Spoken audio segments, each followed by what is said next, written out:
better be careful how you talk about that one there, Dolores said. You know the devil got ears everywhere. Shut your scary ass up, D, Anthony chuckled. He just a nigga out here getting $1 like the rest of us, but you act like he's Count Dracula.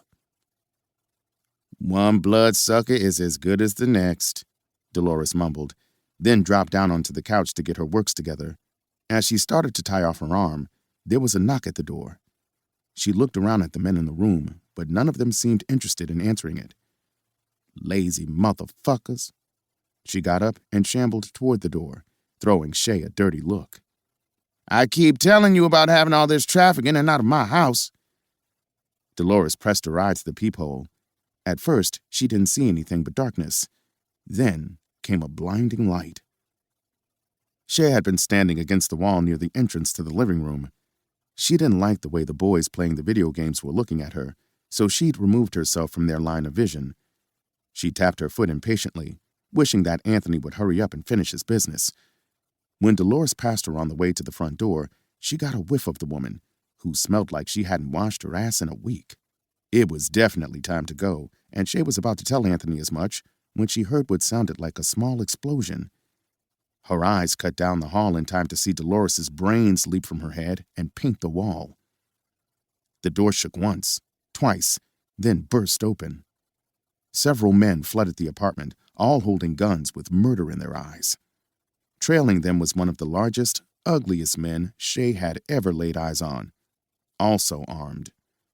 He had dark eyes that were slightly off-center and a flat nose like a boxer who had been punched one time too many.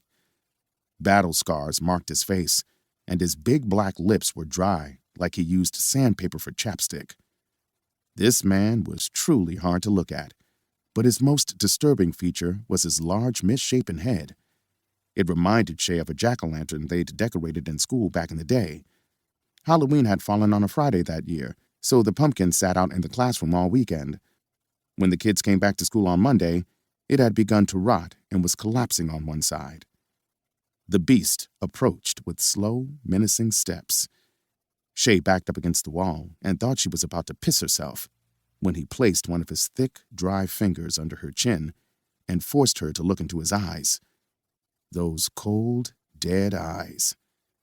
His lips parted into a wicked grin, showing off a mouthful of yellowing teeth.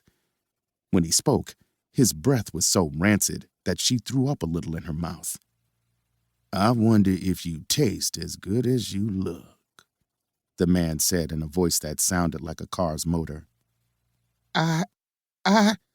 Don't flatter yourself, bitch. You ain't got enough meat on your bones for me. Get in there with the rest of them. He shoved her into the living room. The other armed men already had the living room on lockdown. Anthony, Vic, and the others sat wearing looks ranging from shock to fright. The beast pushed Shay onto the couch, and she landed between the two boys who had been playing video games. They all looked too terrified to speak, but Anthony eventually found his voice.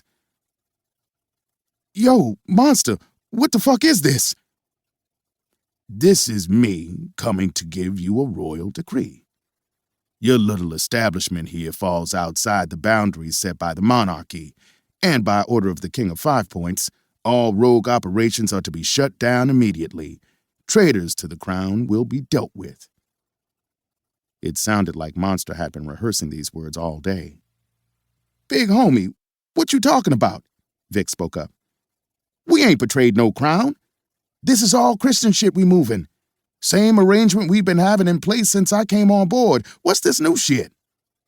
The system started at the top of the food chain.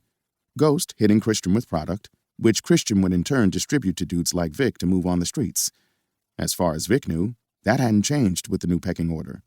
New king, new rules, Monster said to Anthony with a shrug. The problem we have here is that your boss feels like he's exempt from the program. He got the memo, same as the rest of the generals who served under Ghost, but I guess he don't read so good.